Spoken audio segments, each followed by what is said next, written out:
The October sun cast long shadows across the suburban streets of Denver as Lisa Martinez adjusted her rearview mirror for the third time. Her hands trembled slightly as she checked her lipstick, a nervous habit she'd developed over the years. At 35, Lisa had learned that family gatherings were emotional minefields, especially when they involved her older brother Michael. "Mom, why are you so nervous?" asked Emma, her 9-year-old daughter, from the back seat. The girl swung her legs, unable to reach the floor of their 2019 Toyota Camry, her bright green eyes sparkling with innocent curiosity. Lisa took a deep breath, inhaling the familiar scent of vanilla from the car freshener she'd bought last week. "I'm not nervous, sweetheart. I just want everything to go well today." Michael's house was in Cherry Creek, an upscale neighborhood that always made Lisa feel underdressed despite her best efforts. The modern 2-story home, with its perfectly manicured lawn and expensive German cars in the driveway, stood in stark contrast to her modest apartment in Capitol Hill, where she and Emma shared a cozy 2-bedroom space above a local bookstore. "Remember what we talked about?" Lisa asked, turning to face Emma while adjusting the girl's car seat straps. "Yes, Mum. Say hello to everyone, don't interrupt grown-up conversations, and finish what's on my plate," Emma recited with the seriousness of a well-trained child. "And if you feel uncomfortable about anything, what do? Come talk to you quietly." Lisa smiled, though worry never left her eyes. Michael had always been the golden child of the family, a successful corporate lawyer married to Jennifer, an equally ambitious real estate agent. They had 2 children, Tyler, 13, and Madison, 11, kids who always looked like they'd stepped out of a Ralph Lauren catalog. The doorbell echoed through the house, and Lisa could feel Emma's small hand slip into hers as they waited. The Colorado autumn air carried the scent of burning leaves and the distant sound of neighborhood children playing in yards that probably cost more than Lisa's annual salary. "Lisa, you made it!" Jennifer's voice rang out as she opened the door, her perfect smile stretching across her face. Everything about Jennifer was precise, her blonde hair pulled back in a sophisticated bun, her designer sweater that probably cost more than Lisa's rent, and her diamond wedding ring that caught the porch light. "Hi, Jennifer. Thanks for having us." Lisa stepped inside, immediately feeling the familiar wave of inadequacy wash over her. The house smelled like expensive candles and success. "And Emma, look how tall you've gotten." Jennifer's voice took on that artificial pitch adults use when talking to children they don't really know how to interact with. "Thank you, Mrs. Patterson," Emma replied politely, though Lisa could see her daughter's eyes widening as she took in the marble entryway and the crystal chandelier hanging above them. The living room was exactly as Lisa remembered from their last visit 6 months ago. Everything white and beige, with sharp edges and surfaces that screamed, "Don't touch." It was the kind of house that made you afraid to breathe too loudly. "Michael's in the kitchen putting the finishing touches on dinner," Jennifer said, leading them through the pristine space. "He's been working on this new recipe all week. You know how he gets when he finds a new hobby." Lisa did know. Michael had always been obsessive about his interests. Tennis lessons, wine collecting, photography, cooking. Each new passion pursued with the intensity of someone who could afford to master anything they set their mind to. "Uncle Michael!" Emma's voice carried through the house as they approached the kitchen, her shyness melting away at the sight of a familiar face. "There's my favorite niece." Michael turned from the stove, spatula in hand, his face lighting up with genuine warmth. At 38, he still maintained the athletic build from his college football days, though his hairline had receded just enough to make him look distinguished rather than old. "I'm your only niece, Uncle Michael," Emma giggled, running to hug him around the waist. "Which makes you extra special," he said, ruffling her hair. "Are you ready for the best salmon you've ever tasted?" "I've never had salmon before," Emma admitted, looking up at him with curious eyes. "Well, then you're in for a treat." Michael's smile faltered slightly as he glanced at Lisa. "You do eat fish, right?" "She eats everything," Lisa said quickly, feeling the familiar defensive edge creep into her voice. "We're not picky." Good. I'd hate for all this effort to go to waste." Michael's tone was casual, but Lisa caught the underlying implication. Another reminder of the differences between their worlds, his filled with gourmet experiences and hers with whatever she could afford at the grocery store. "Where are Tyler and Madison?" Lisa asked, changing the subject as she looked around the empty kitchen. "Upstairs, finishing homework," Jennifer replied, checking her phone. "They'll be down in a few minutes. You know how it is with teenagers. Getting them to socialize with family takes an act of Congress." Lisa nodded, though she wasn't sure she did know. Emma was still young enough to be excited about family gatherings, still believed that adults had all the answers, and that the world was fundamentally fair. "Can I help with anything?" Lisa offered, feeling useless standing in the middle of the kitchen while Michael orchestrated what looked like a complex culinary production. "Just relax," Michael said, not looking up from his careful plating. "Everything's under control here." But Lisa couldn't relax. She never could in this house. Every surface was too clean, every conversation felt like a performance, and every interaction reminded her of how different their lives had become since their father died 3 years ago. Emma had found her way to the living room, where she stood in front of a large window overlooking the perfectly landscaped backyard. Lisa watched her daughter's reflection in the glass, noting how small she looked surrounded by all the expensive furniture. "Mom, look at their pool," Emma whispered, pressing her face against the window. "It's so big." "It's beautiful, isn't it?" Lisa said, joining her at the window. The pool was indeed impressive, an infinity edge that seemed to blend into the horizon, surrounded by carefully arranged outdoor furniture that looked like it belonged in a magazine. "Do you think Tyler and Madison swim every day?" Emma asked, wonder in her voice. "I don't know, sweetheart. Maybe you can ask them when they come down." Lisa felt a familiar ache in her chest. She worked 2 jobs, managing the bookstore during the day and freelance editing at night, just to afford their small apartment and Emma's after-school care. The idea of having a pool in your backyard, of being able to give your child that kind of luxury, felt as foreign as life on another planet. "Dinner's ready," Michael called from the dining room, his voice carrying the satisfaction of a job well done. The dining room table was set with china that probably cost more than Lisa's car payment, complete with cloth napkins and multiple forks that made her grateful for the etiquette lessons her mother had insisted on when she was young. "This looks amazing, Michael," Lisa said, and she meant it. The presentation was restaurant quality, with the salmon arranged artfully on the plate alongside what looked like professionally prepared vegetables. "Thanks. I've been taking this cooking class downtown. The instructor studied in Paris." Michael beamed with pride as he pulled out chairs for everyone. Tyler and Madison appeared as if summoned, both of them looking like they'd rather be anywhere else. Tyler had inherited Michael's height and was already showing signs of the same athletic build, while Madison was a younger version of Jennifer, complete with the same critical expression. "Hi, Aunt Lisa," they said in unison, their voices carrying the dutiful tone of children who'd been reminded to be polite. "Hi, guys. You've both gotten so tall." Lisa hugged them awkwardly, feeling the stiffness in their response. Emma looked between her older cousins with obvious admiration. "I like your shirt, Madison," she said, pointing to the designer top that probably cost more than Emma's entire wardrobe. "Thanks," Madison replied flatly, taking her seat without further acknowledgement. The meal began with the kind of polite conversation that Lisa had come to dread. Michael talked about his latest case, Jennifer discussed property values in various Denver neighborhoods, and Tyler and Madison answered direct questions with the minimum number of words possible. Emma, meanwhile, was struggling with the salmon. She'd never used a fish knife before and kept looking to Lisa for guidance on how to navigate the complex utensils laid out before her.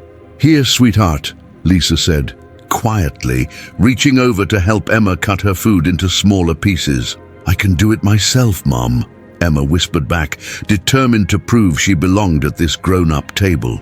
"Of course you can," Lisa said, sitting back and watching as Emma concentrated intensely on her plate, her tongue peeking out slightly as she focused on the task. The conversation continued around them, touching on topics that Lisa couldn't really contribute to: private schools, vacation homes, investment portfolios. She found herself nodding along, offering the occasional "that's interesting" or "that sounds nice," while feeling increasingly invisible. Emma, having successfully navigated the salmon, was now attempting to eat the asparagus with her fork. One piece kept slipping off, and she was getting frustrated, her cheeks flushing pink with embarrassment. "It's okay, baby," Lisa murmured, reaching over again to help. "I've got it," Emma insisted, her voice carrying the determination of a child who desperately wanted to prove herself. But as she stabbed at the asparagus, it shot off her plate and onto the pristine white tablecloth, leaving a small green stain on the expensive fabric. The table fell silent. Emma's eyes immediately filled with tears, and she looked at Lisa with the kind of panic that only a child who knows they've done something wrong can feel. "I'm sorry," Emma whispered, her voice barely audible. "I'm really sorry." "It's okay, sweetheart," Lisa said quickly, reaching for her napkin. "Accidents happen." But before she could move, Michael's voice cut through the silence like a blade. "Jesus Christ, Lisa. Control your kid." The words hung in the air like a physical presence, and Lisa felt something inside her chest snap. She looked at her brother, really looked at him, and saw not the man who used to build blanket forts with her when they were children, but someone who had forgotten what it felt like to be human. Emma's tears began to fall in earnest now, and she buried her face in her hands, her small shoulders shaking with the effort to stay quiet. "Excuse me?" Lisa's voice was deadly calm, the kind of quiet that preceded a storm. "I said control your kid," Michael repeated, his irritation obvious. "This is a nice tablecloth, Lisa. It's not like the stuff you can just throw in the washing machine." Jennifer placed a hand on Michael's arm, as if to warn him, but he shrugged it off. "I'm just saying, if you're going to bring her to nice places, maybe teach her some table manners first." Lisa felt the blood drain from her face. Around the table, Tyler and Madison were staring at their plates, while Jennifer looked like she wanted to disappear into the floor. "She's 9 years old, Michael," Lisa said, her voice barely controlled. "She made a mistake. She's a child." "And whose fault is that?" Michael shot back. "Look, I get it. You're doing your best as a single mom, but there are standards." "Stop." Lisa's voice was sharp enough to cut glass. "Just stop talking." She stood up slowly, her chair scraping against the hardwood floor. Emma looked up at her with wide, frightened eyes, tears still streaming down her face. "Come on, Emma," Lisa said softly, extending her hand to her daughter. "We're leaving." "Lisa, wait," Jennifer started, but Lisa held up her hand. "No, we're done here." She helped Emma down from her chair, noting how her daughter's hands were shaking. "Oh, come on," Michael said, his voice taking on the dismissive tone he'd always used when they were children, and he thought she was being overly dramatic. "Don't be so sensitive." You were just what?" Lisa turned to face him, her eyes blazing. "Just humiliating a 9-year-old girl for being a 9-year-old girl, just making sure she knows she doesn't belong in your perfect house with your perfect family?" That's exactly what you did." Lisa's voice was steady now, fueled by a mama bear fury that she'd never felt before. "You took a little girl who was trying her best to fit in, who was nervous about using the right fork and eating food she'd never had before, and you made her feel like she was something to be ashamed of." Emma had moved to stand behind Lisa, clinging to her mother's leg while she cried silently. "Look at her, Michael," Lisa said, her voice breaking slightly. "Look at what you did to her." For the first time since the incident began, Michael looked directly at Emma, really looked at her. He saw the tears, the way she was trying to make herself smaller, the look of absolute devastation on her young face. Something flickered in his eyes, regret, maybe, or recognition of what he'd done. But it was too late. "I'm sorry," he said quietly. "I didn't mean—" "Yes, you did." Lisa's voice was final. "You meant every word. You always do." She gathered Emma's small jacket from the back of her chair and helped her daughter put it on, her hands steady despite the rage coursing through her veins. "Lisa, please," Jennifer said, standing up. Don't leave like this. We can work this out. There's nothing to work out, Lisa replied, not looking at anyone except Emma. Are you ready to go, sweetheart? Emma nodded, wiping her nose on her sleeve. As they walked toward the front door, Lisa could hear Michael's voice behind them, lower now, talking to Jennifer. She caught fragments, overreacting and always been dramatic, and felt her jaw clench. The cool October air hit them as they stepped outside, and Lisa realized she was shaking, not from cold, but from adrenaline and fury and the crushing weight of standing up for her daughter in a way no one had ever stood up for her. "Mom!" Emma's voice was small and uncertain. "Are we in trouble?" Lisa stopped walking and knelt down to Emma's level, taking her daughter's face in her hands and wiping away the remaining tears. "No, baby. We're not in trouble. We're going home." "But I messed up the tablecloth," Emma said, her lower lip trembling. "You made a mistake," Lisa said firmly. "Everyone makes mistakes. That's how we learn. But Uncle Michael was wrong to speak to you that way, and I will never, ever let anyone treat you like that again." Emma nodded, though Lisa could see she didn't fully understand the adult dynamics at play. As they walked to the car, Lisa felt something shift inside her. For years she'd been trying to fit into Michael's world, trying to prove that she belonged, that she was successful enough, sophisticated enough, good enough to be his sister.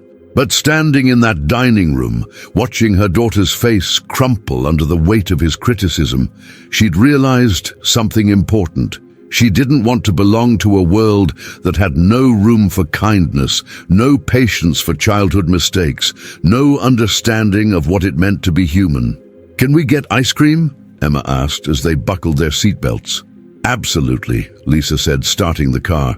"We can get ice cream and watch a movie and forget all about fancy tablecloths and perfect houses." As they drove away from the pristine neighborhood, Lisa caught sight of Michael's house in her rearview mirror, all lit up like a magazine cover. It looked beautiful from the outside, but she knew now that beauty without warmth was just another form of emptiness. The drive home from Michael's house felt like traveling through a tunnel of emotions. Lisa's hands gripped the steering wheel tighter than necessary as she navigated the familiar streets of Denver, the city lights blurring slightly through the tears she refused to let fall in front of Emma. "Mom, you're driving really quiet," Emma observed from the back seat, her voice still small from the evening's events. "I'm just thinking, sweetheart," Lisa replied, glancing at her daughter in the rearview mirror. Emma had stopped crying, but her eyes were still red and puffy, and she was hugging the small stuffed elephant she'd insisted on bringing to dinner. "About what Uncle Michael said?" Lisa's chest tightened. "About a lot of things." They pulled into the parking lot of their apartment complex, a modest building that suddenly felt like a sanctuary after the suffocating perfection of Michael's house. The Halloween decorations some of the neighbors had put up looked cheerful and welcoming in the dim light. Nothing fancy, just carved pumpkins and paper ghosts. But there was something honest about them that made Lisa's shoulders relax slightly. "Are we still going to get ice cream?" Emma asked as they climbed the stairs to their second-floor apartment. "Of course we are," Lisa said, fishing her keys from her purse. "But let's get changed first, okay? I don't know about you, but I'm ready to get out of these fancy clothes." Their apartment was small but warm, filled with books and Emma's artwork taped to the refrigerator and the kind of comfortable clutter that comes from actually living in a space rather than just displaying it. Lisa had always been slightly embarrassed by their modest home when talking to Michael, but tonight it felt like a haven. Emma disappeared into her bedroom to change, and Lisa stood in their tiny kitchen, still processing what had happened. Her phone buzzed with a text message. "Michael, Lisa, I think you overreacted. We should talk." She stared at the message, feeling her anger reignite. Not an apology, not acknowledgement of what he'd done to Emma, just criticism of her response. Another message came through. "Michael, Jennifer thinks I should apologize, but honestly I was just trying to help. Emma needs to learn proper behavior if she's going to eat at nice restaurants. Lisa's hands shook as she typed back, "She's 9, Michael. She's 9 years old, and she was trying her best. Michael, that's exactly the problem. You make excuses for her instead of teaching her." Lisa felt something cold settle in her stomach. This wasn't about the tablecloth or the asparagus or dinner etiquette. This was about something much deeper, something that had been building for years. "Lisa, don't text me again tonight. I need some space." Michael, "Fine, but you need to think about what's best for Emma. She's going to struggle in the real world if you keep coddling her." Lisa turned off her phone and shoved it into a drawer. The real world. As if Michael knew anything about the real world, she and Emma navigated every day. "Mom, I'm ready," Emma called from her room. Lisa found her daughter in her favorite pajamas, soft purple ones with unicorns that were getting too small, but that Emma refused to give up. She looked so young, so innocent, and Lisa felt a fresh wave of fury at Michael for making this sweet child feel like she was somehow deficient. "You look perfect," Lisa said, kissing the top of Emma's head. "Now what kind of ice cream are we thinking?" 20 minutes later, they were sitting in their car in the parking lot of the 24-hour grocery store, sharing a pint of mint chocolate chip with 2 plastic spoons. It wasn't fancy, but Emma was smiling again, and that was all that mattered. "Mom, can I ask you something?" Emma said, digging around in the ice cream for a chocolate chip. "Always. Why was Uncle Michael so mean to me?" Lisa felt her heart break a little. She'd been dreading this question, knowing it would come, but hoping she'd have more time to figure out how to answer it. "Sometimes," Lisa said carefully, "people say mean things when they're stressed or upset about other things. It doesn't make it okay, but it doesn't mean there's anything wrong with you. But I did mess up the tablecloth. You had an accident. There's a difference." Lisa set down her spoon and turned to face Emma fully. "Sweetheart, I need you to understand something. You are not too much. You are not too loud or too messy or too anything. You are perfect exactly as you are." Emma nodded solemnly, processing this information with the seriousness of a child who's been forced to grow up a little too fast. "Are we not going to see Uncle Michael anymore?" The question hung in the air between them, and Lisa realized she didn't have a good answer. Her relationship with Michael had been complicated for years, but tonight felt like a line had been crossed that couldn't be uncrossed. "I don't know," she said honestly. "Right now, I'm just focused on taking care of you and making sure you know how loved you are." They finished their ice cream in comfortable silence, and Lisa found herself thinking about their childhood. She and Michael had been close once, back when they were just kids dealing with their parents' messy divorce and their mother's subsequent struggles with depression. They'd been allies then, partners in navigating the chaos of their home life. When had that changed? When had Michael become someone who measured worth by material success and social status?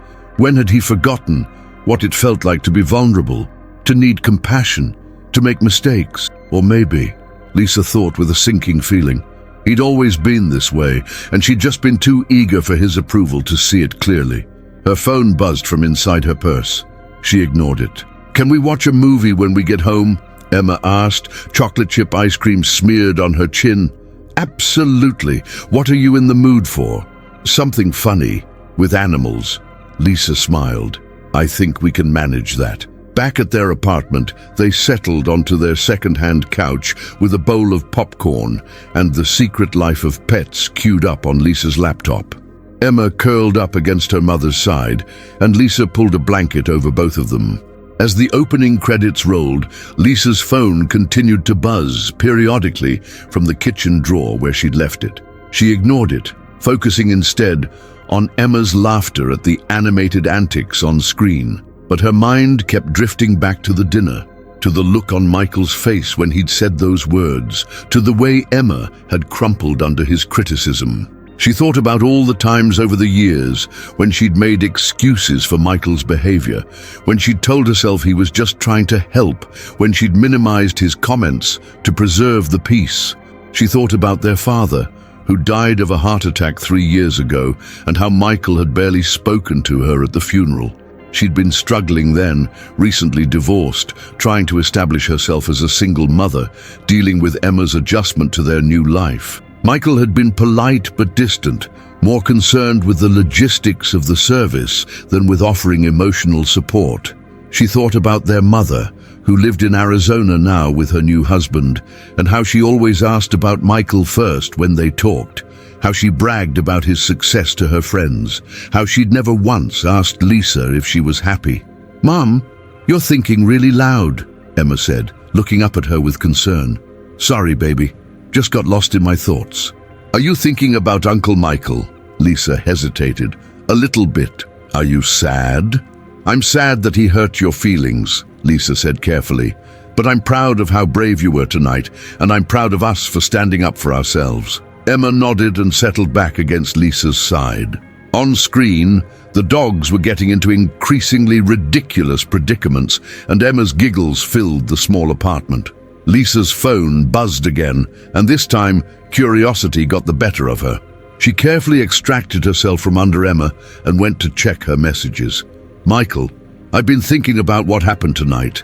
Maybe I was a little harsh. Jennifer, Lisa, I hope you and Emma got home safely. I'm sorry about tonight. Michael, but you walking out like that was uncalled for. We're family. Jennifer, Michael feels terrible. Can we please talk tomorrow? Michael, you're teaching Emma that it's okay to run away from problems instead of addressing them." Lisa felt her jaw clench as she read the messages.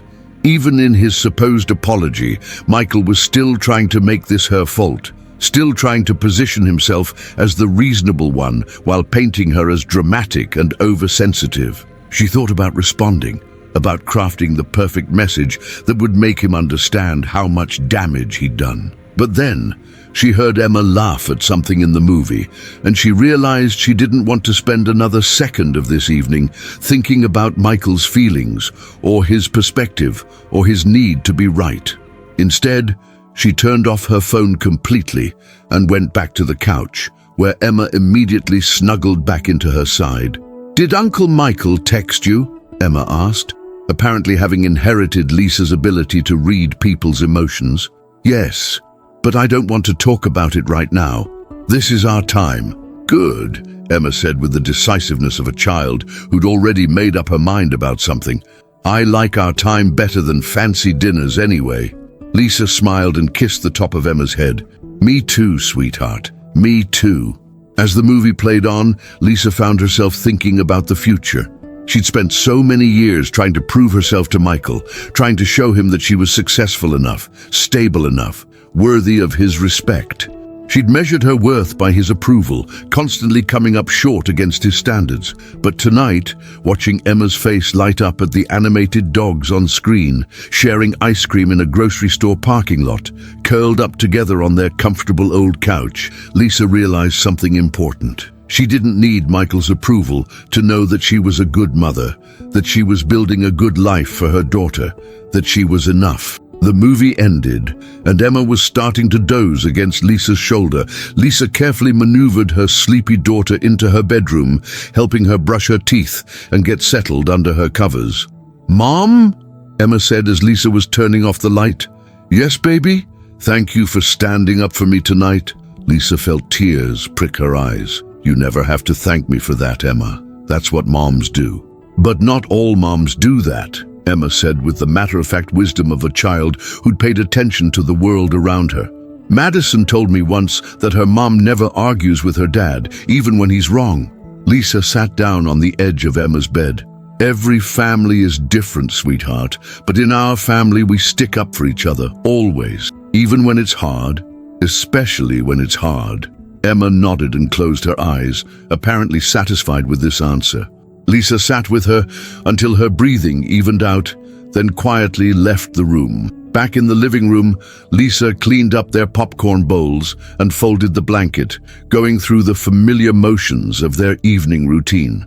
But her mind was still processing the events of the night, still trying to make sense of how a simple family dinner had become such a pivotal moment. She thought about calling her best friend, Maria, who would undoubtedly be supportive and outraged on Emma's behalf. She thought about calling her mother, though that conversation would likely end with suggestions about how Lisa should apologize to Michael for the sake of family harmony.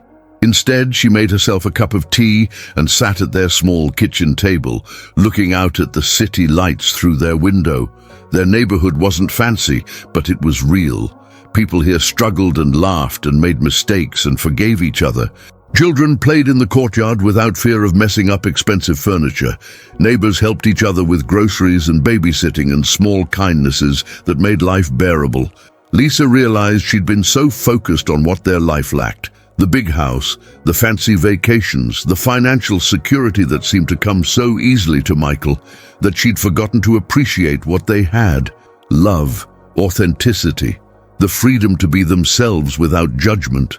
Her phone, still turned off in the kitchen drawer, continued to exist as a reminder of the world outside their small apartment.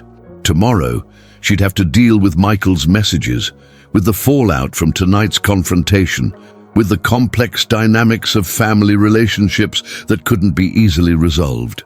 But tonight, she sat in her kitchen drinking tea and listening to the quiet sounds of their home, the hum of the refrigerator, the distant murmur of neighbors, the soft breathing of her daughter sleeping peacefully in the next room. For the first time in years, Lisa felt completely at peace with her choices. The morning after the dinner disaster arrived with the kind of relentless sunshine that seemed almost mocking given Lisa's emotional state. She'd slept poorly, waking up every few hours with fragments of Michael's words echoing in her mind, mixed with the image of Emma's devastated face.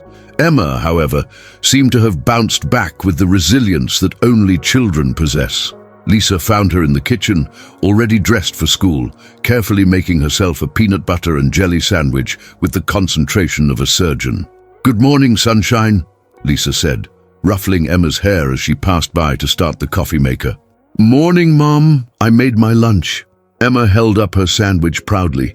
"And I didn't get anything on the counter." Lisa felt a pang in her chest. Even now, Emma was being extra careful, still carrying the weight of last night's criticism.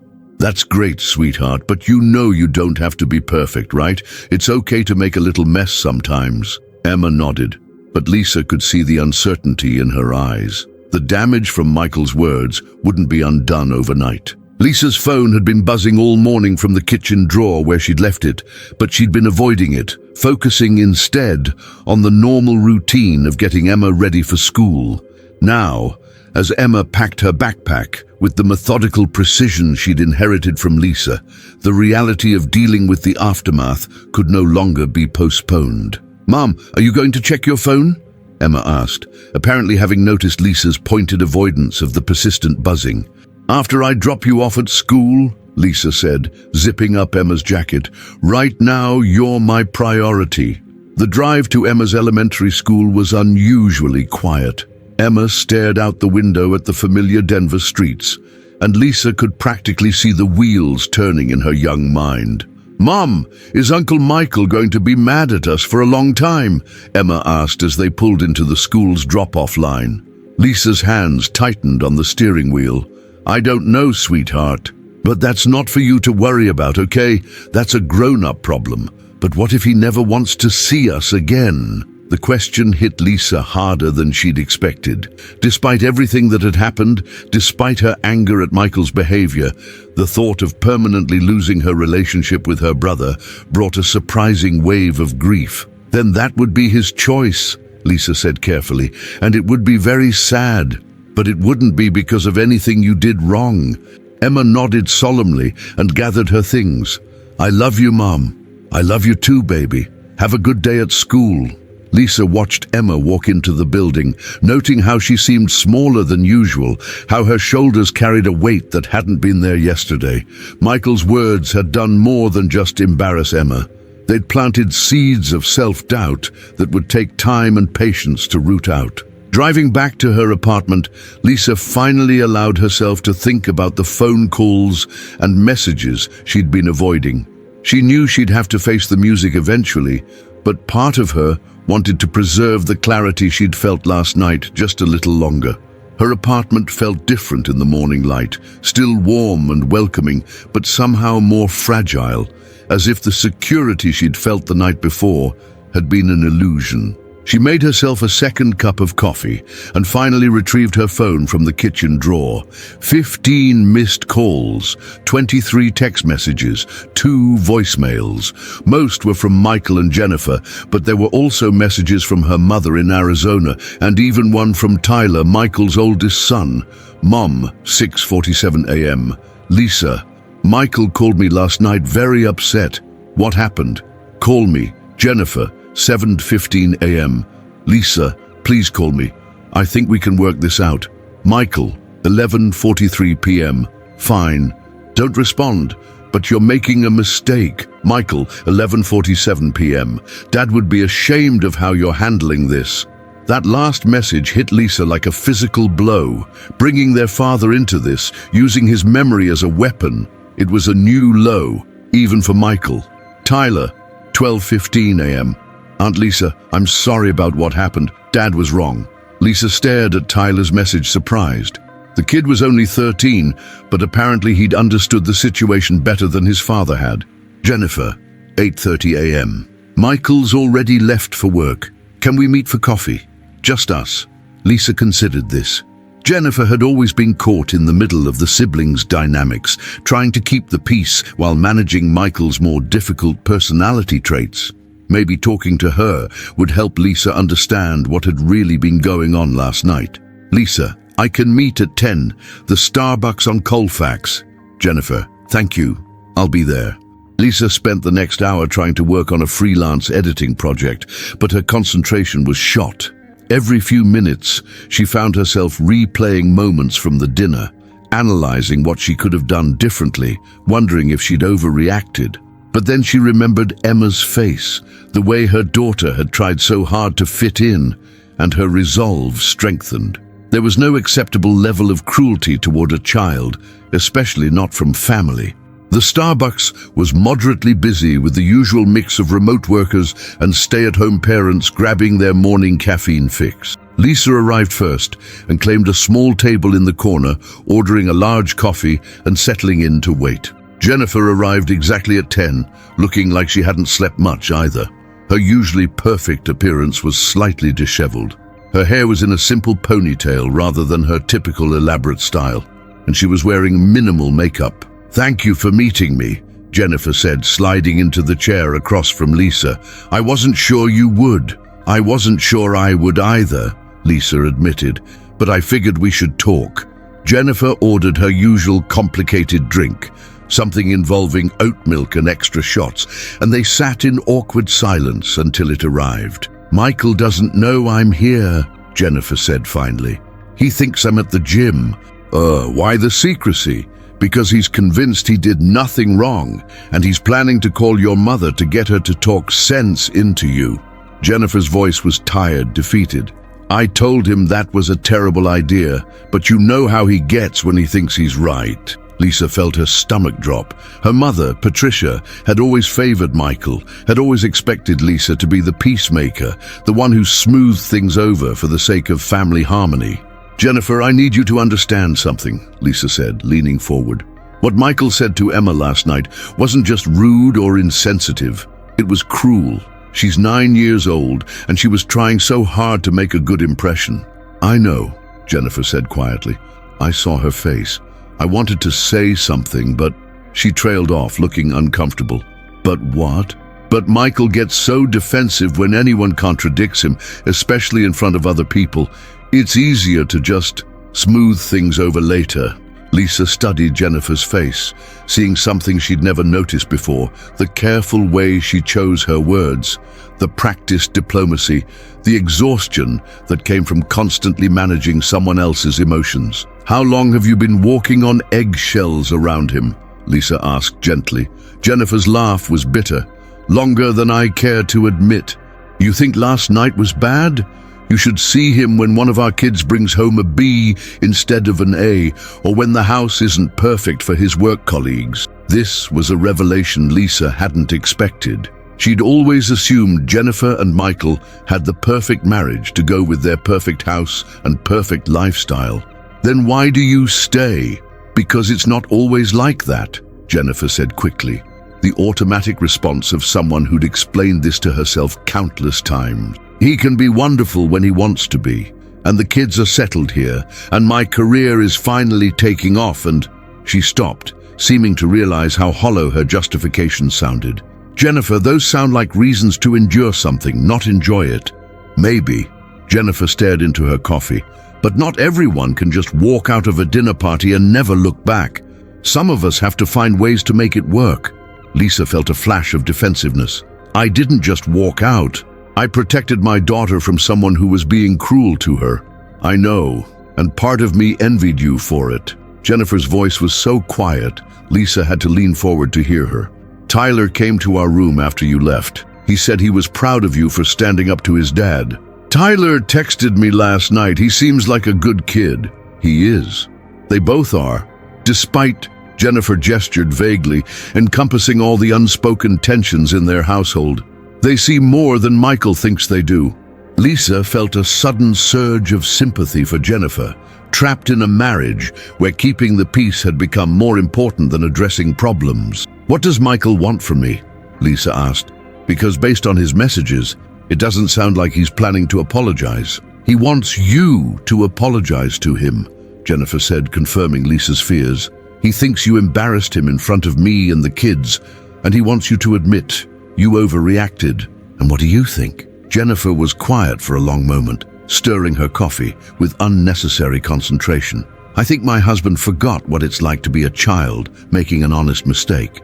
I think he's become so focused on appearances and control that he's lost sight of what actually matters. It was the closest thing to criticism of Michael that Lisa had ever heard from Jennifer, and it was clearly difficult for her to voice. But he's not going to change his mind about this, Jennifer continued. He's already constructed a narrative where you're the problem, where Emma needs better discipline, where he was just trying to help. He's told that story to himself so many times that he believes it completely. Lisa felt a familiar weight settle in her chest, the crushing realization that no amount of reasoning or explaining would make Michael understand what he'd done wrong. So, where does that leave us? Lisa asked. I don't know, Jennifer admitted. He's talking about cutting contact with you and Emma until you come to your senses, his words. Your mother is already on her way here. What? Lisa felt the blood drain from her face. Mum is coming here. She booked a flight this morning. She'll be here tomorrow night. Lisa closed her eyes, feeling the familiar dread that always accompanied her mother's involvement in family conflicts. Patricia Martinez was a master of emotional manipulation, capable of making Lisa feel guilty for things that weren't even her fault. She's planning an intervention, Lisa said, not really asking. That's the impression I got when Michael called her this morning. Lisa thought about Emma, how her daughter would react to being caught in the middle of a family war, how Patricia would undoubtedly side with Michael and make Emma feel like she was the cause of all the drama. I won't put Emma through that, Lisa said firmly. I won't let them gang up on a 9-year-old girl and make her feel like she's the problem. What will you do? I don't know yet, but I know what I won't do. I won't sacrifice my daughter's well-being for the sake of family peace. Jennifer nodded, understanding passing between them. For what it's worth, I think you're doing the right thing. I just wish I had your courage. You have more power than you think, Lisa said gently. You don't have to enable his behavior. Easy for you to say. You don't have to live with him. They finished their coffee in contemplative silence, both women lost in their own thoughts about family dynamics and the price of keeping the peace. As they prepared to leave, Jennifer reached across the table and squeezed Lisa's hand. Whatever you decide to do, I want you to know that Tyler and Madison love their aunt and cousin. This thing with Michael, it doesn't change that. Thank you, Lisa said, feeling genuinely grateful for Jennifer's honesty. That means a lot. Driving home, Lisa's mind raced with possibilities. She could stand her ground and weather the storm of family pressure. She could apologize to Michael for the sake of peace, though the thought made her stomach turn. She could try to find some middle ground, though she wasn't sure what that would look like, or she could do something else entirely. By the time she pulled into her apartment complex, Lisa had made a decision that surprised even her. She was going to take Emma away for the weekend, somewhere they could both think clearly, away from the pressure and manipulation that was surely coming. She called the bookstore where she worked and explained that she needed a few days off for a family emergency. Her boss, Margaret, was understanding as always. "Take all the time you need, dear," Margaret said. "And Lisa, sometimes the best thing you can do for a child is show them that their worth isn't negotiable." Next, Lisa called Emma's school and arranged for her to be excused for the rest of the week. Then she booked a room at a small mountain resort about 2 hours outside Denver. Nothing fancy, just a place where she and Emma could be together without the weight of family expectations. As she packed their bags, Lisa felt something shift inside her. For years, she'd been reactive in her relationship with Michael, always responding to his criticisms and trying to prove herself worthy of his approval. But this time, she was going to be proactive. She was going to create space for herself and Emma to process what had happened and decide how they wanted to move forward. Her phone rang just as she was zipping up Emma's suitcase. The caller ID showed her mother's number. Lisa stared at the phone for a moment, then deliberately sent the call to voicemail. She wasn't ready for that conversation yet, and she didn't want to have it while Emma was around. Instead, she focused on the road ahead, literally and figuratively. In a few hours, she and Emma would be in the mountains, away from the family drama and pressure. They would have time to talk, to heal, and to remember what really mattered. For the first time since the dinner party, Lisa felt like she was taking control of her own story, rather than simply reacting to everyone else's expectations. The Mountain View Lodge was exactly what Lisa had hoped for, rustic but comfortable, with a view of snow-capped peaks and the kind of peaceful atmosphere that made city problems feel very far away. Emma's eyes lit up when she saw their cabin, complete with a small fireplace and a porch overlooking a meadow where deer sometimes grazed. "This is like a fairy tale house, Mom," Emma exclaimed, running from window to take in all the views. "I thought you might like it," Lisa said, setting down their bags and feeling her shoulders relax for the first time in days. They spent the afternoon hiking a gentle trail through the aspen trees, Emma collecting interesting rocks and Lisa breathing in the crisp mountain air. It wasn't until they were sitting by the fire that evening, sharing hot chocolate and s'mores, that Emma brought up the elephant in the room. "Mom, are you in trouble with Grandma now too?" Lisa had been wondering when this question would come. Emma was intuitive enough to sense the family tension, even if she didn't understand all the dynamics at play. "Grandma is upset because she thinks I should apologize to Uncle Michael," Lisa said honestly. "She believes family should stick together no matter what, even when someone is mean." "That's where Grandma and I disagree," Lisa said, stirring her hot chocolate thoughtfully. "I believe family should treat each other with kindness and respect, and when that doesn't happen, it's okay to take a step back." Emma nodded, processing this with the seriousness she brought to all important conversations. "I don't want to apologize to Uncle Michael," she said quietly. "Is that bad?" "No, sweetheart. You don't owe anyone an apology for accidentally dropping food. That's not how apologies work." "Then why does Grandma think you should say sorry?" Lisa considered her answer carefully. She wanted to be honest with Emma about family dynamics without burdening her with adult complexities or turning her against her grandmother. "Sometimes people think that avoiding conflict is more important than addressing problems," Lisa said finally. "Grandma grew up in a time when women especially were taught to keep the peace, even when it meant accepting treatment that wasn't fair. But you don't think that's right?" "I think peace that comes from ignoring problems isn't real peace. It's just postponing the conflict." They sat in comfortable silence for a while, watching the fire crackle and listening to the wind in the trees outside. Lisa felt more centered than she had in years, clearer about her values and priorities. Her phone had been mercifully quiet for most of the day, a benefit of the spotty cell service in the mountains. But as evening approached, the messages started coming through in batches. "Mom, Lisa, I'm at the airport. We need to talk as soon as I land. Michael, I can't believe you're ignoring Mom's calls. This is exactly the kind of selfish behavior I'm talking about. Jennifer, I hope you and Emma are doing okay. Tyler asked if he could visit you sometime. Mom, I'm very disappointed in you. Family comes first.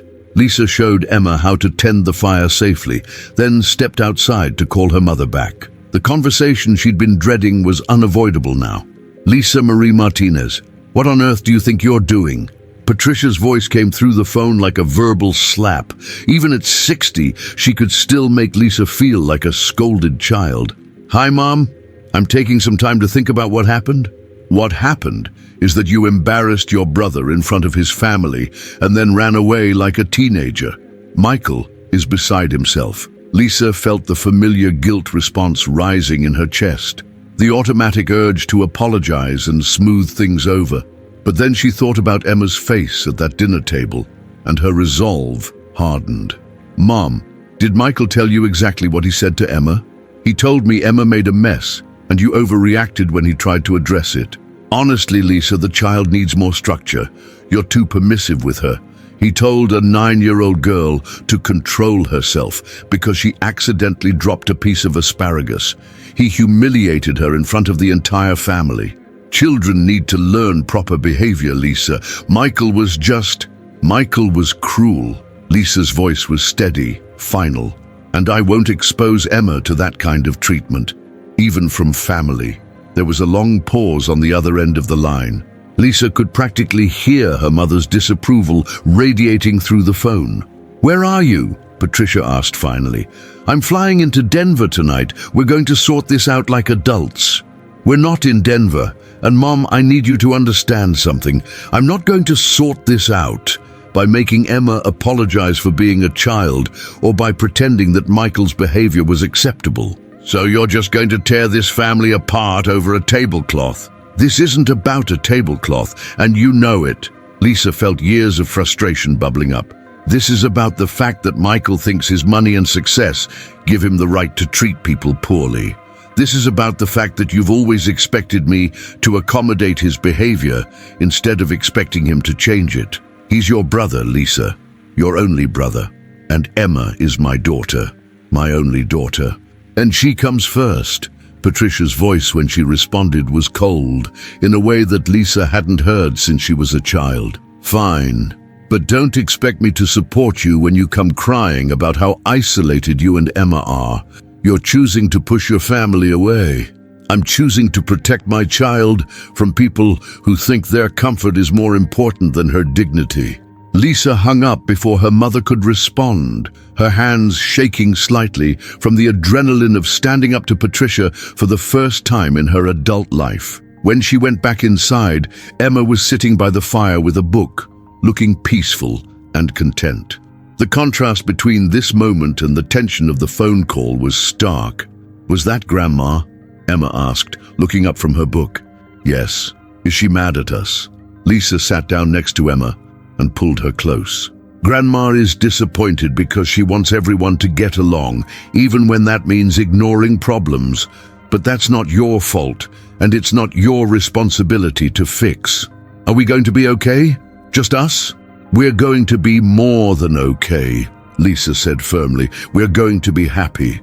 And looking around their cozy cabin, feeling Emma's warm weight against her side, Lisa realized she meant it completely. The next morning brought clarity along with the sunrise. Lisa woke up early and sat on the cabin's porch with her coffee, watching the mountains emerge from the morning mist. Emma was still sleeping, exhausted from their hike the day before. Lisa's phone showed several more messages from her mother and Michael, but also one that surprised her. Unknown number. Hi, Aunt Lisa, this is Tyler. I got your number from Mom's phone. I wanted to tell you that what Dad said to Emma was wrong. Madison and I both know it. We're sorry. Lisa felt her eyes fill with tears. Tyler was only 13, but he had the courage to reach out and acknowledge what his father couldn't. Lisa, thank you for texting Tyler. That means the world to me. You and Madison are always welcome in our home. Tyler, can we come visit sometime? Without Dad? Lisa, of course. Anytime. The exchange gave Lisa hope that this rupture in the family didn't have to affect the next generation. Tyler and Madison weren't responsible for their father's behavior, and they shouldn't be cut off from their aunt and cousin because of it. Emma emerged from the cabin around 9, sleepy-eyed and with her hair sticking up in every direction. "Morning, Mum. Are we having breakfast with the deer?" "If any show up," Lisa said, pulling Emma onto her lap for a morning cuddle. As they ate breakfast on the porch, Lisa found herself thinking about the future. What would their lives look like if Michael didn't back down? What if her mother really did cut them off? The thought was scary, but also strangely liberating. "Mum, can I ask you something?" Emma said, syrup on her chin from the pancakes they'd made together. "Always. If Uncle Michael says he's sorry, will you forgive him?" It was a surprisingly sophisticated question from a 9-year-old, and Lisa realized Emma was trying to understand how forgiveness worked in complicated situations. If Uncle Michael genuinely apologizes, not just says sorry, but really understands why what he did was wrong, then yes, I would forgive him. But forgiveness doesn't mean pretending something didn't happen or putting ourselves in a position to be hurt again. So we might see him again someday, but not until he learns to be nicer? Exactly. We don't have to accept mean behavior from anyone, even family, especially family.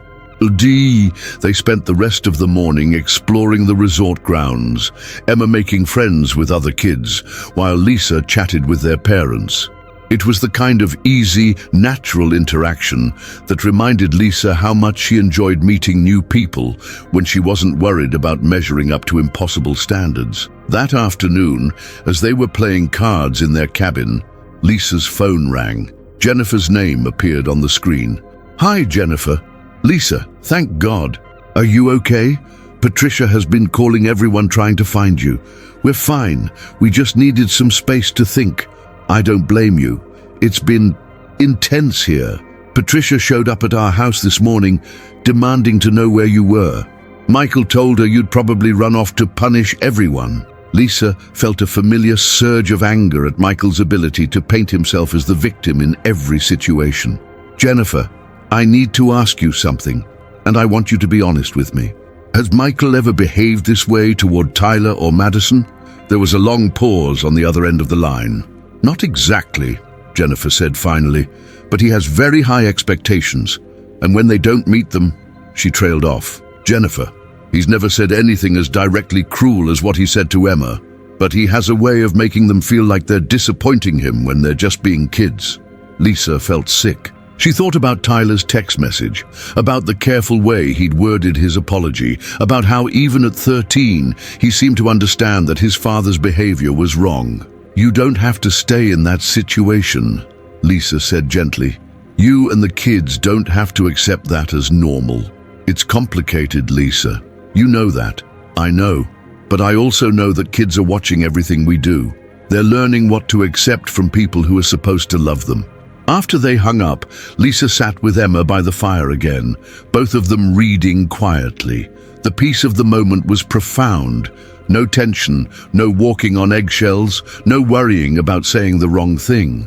"Mom," Emma said, looking up from her book, "I'm glad we came here." "Me too, sweetheart. Even if it means we might not see Uncle Michael for a while." Lisa considered this. Part of her was sad about the potential loss of family connection, about Emma missing out on relationships with her cousins, about the holidays that might never be the same. But a bigger part of her felt relief. Relief from the constant pressure to be someone she wasn't. Relief from exposing Emma to people who would make her feel small.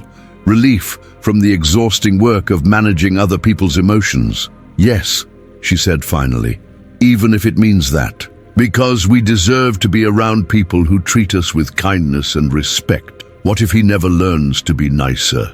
Then that will be sad for him, because he'll miss out on knowing what an amazing person his niece is." Emma smiled at this and went back to her book, apparently satisfied with Lisa's answer.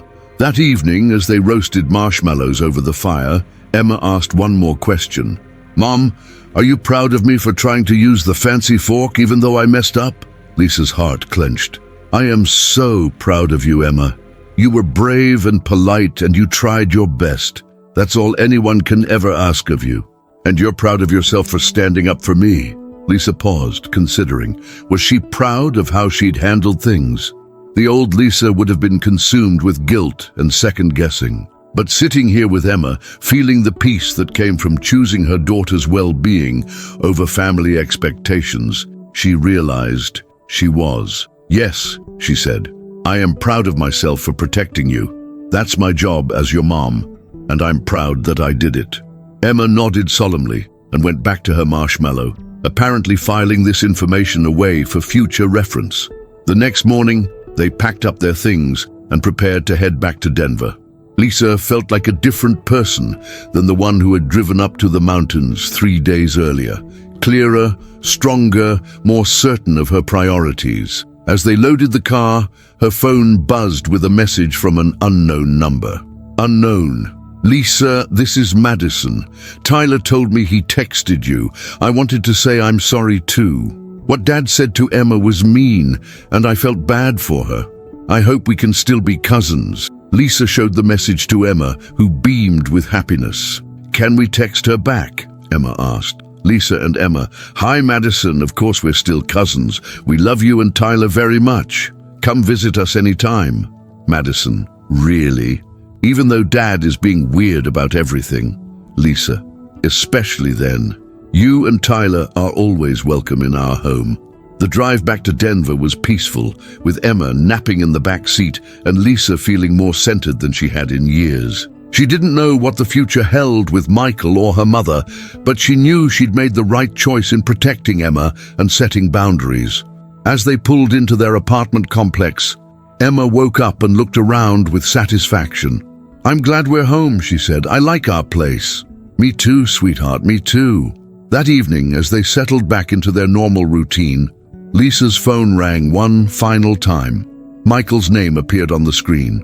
For a moment, she considered not answering, but then she realized that avoiding the conversation wouldn't make it go away. "Hello, Michael." "Lisa." His voice was different than she expected. Quieter, less certain. "Mom told me you hung up on her." "I did." "She's furious. She thinks you're being childish and selfish." Lisa waited, not volunteering anything. "Jennifer told me about the texts from Tyler and Madison," Michael continued. "She said they disagree with how I handled things at dinner." "They do. So do I." There was a long pause. Lisa could hear traffic in the background and realized Michael was probably calling from his car, maybe on his way home from work. "I've been thinking about what you said," he said finally, "about Emma being 9 years old. And maybe I was harder on her than I needed to be." It wasn't an apology, but it was the closest thing to an admission of wrongdoing that Lisa had ever heard from her brother. "Michael, Emma is a child. She was nervous and trying her best, and you humiliated her for making an innocent mistake. That's not about parenting or discipline or teaching her manners. That's about you forgetting how to be kind." "I know," he said quietly. "I know that now. Do you? Really? Or are you just saying what you think I want to hear?" Another long pause. "I think somewhere along the way, I started caring more about how things looked than how they felt," Michael said. "And that's not who I want to be." Lisa felt something shift in her chest. Not forgiveness exactly, but a recognition that maybe, possibly her brother was beginning to understand. "What does that mean going forward?" she asked. "It means I owe Emma an apology, a real one. And it means I need to figure out how to be the kind of uncle she deserves, not the kind who makes her feel small. And if I say no, if I say we need more time, then I'll wait," Michael said. "However long it takes." Lisa looked across the room at Emma, who was curled up on the couch reading, completely absorbed in her book and looking utterly content. "We'll see," Lisa said finally. "But Michael, if you ever speak to my daughter that way again, if you ever make her feel like she's too much or not enough, we're done. Permanently." "I understand. I hope you do." After they hung up, Lisa sat in her kitchen thinking about second chances and family dynamics and the long, complicated work of relationships. She didn't know if Michael would really change, if he could unlearn years of prioritizing appearances over empathy. But she knew that Emma was watching how she handled this situation, learning about boundaries and self-respect and what it meant to protect the people you love. "Mom?" Emma appeared in the kitchen doorway, bookmark in hand. Was that Uncle Michael? Yes. Is he going to say sorry? He says he wants to, but saying sorry and meaning it are different things. Emma nodded wisely. Maybe we should wait and see if he means it. That's exactly what we should do, Lisa said, pulling Emma into a hug. We'll wait and see. As they got ready for bed that night, Lisa felt grateful for the journey they'd taken. Not just to the mountains, but through this entire experience. She'd learned that she was stronger than she'd thought, that protecting Emma was worth any amount of family drama, and that sometimes the most loving thing you can do is set firm boundaries. Emma, brushing her teeth with the concentration she brought to all important tasks, caught Lisa's eye in the bathroom mirror. "Mom, I think we're going to be okay," she said, toothpaste foaming around her words. "I think so too, sweetheart," Lisa said. "I think so too." And for the first time in years, Lisa went to sleep feeling completely at peace with her choices, knowing that whatever came next, she and Emma would face it together, with dignity and self-respect intact. The mountain air had cleared more than just their heads. It had shown them what peace felt like when you stopped trying to be someone else's version of acceptable and started being authentically yourself. That was the most valuable lesson of all.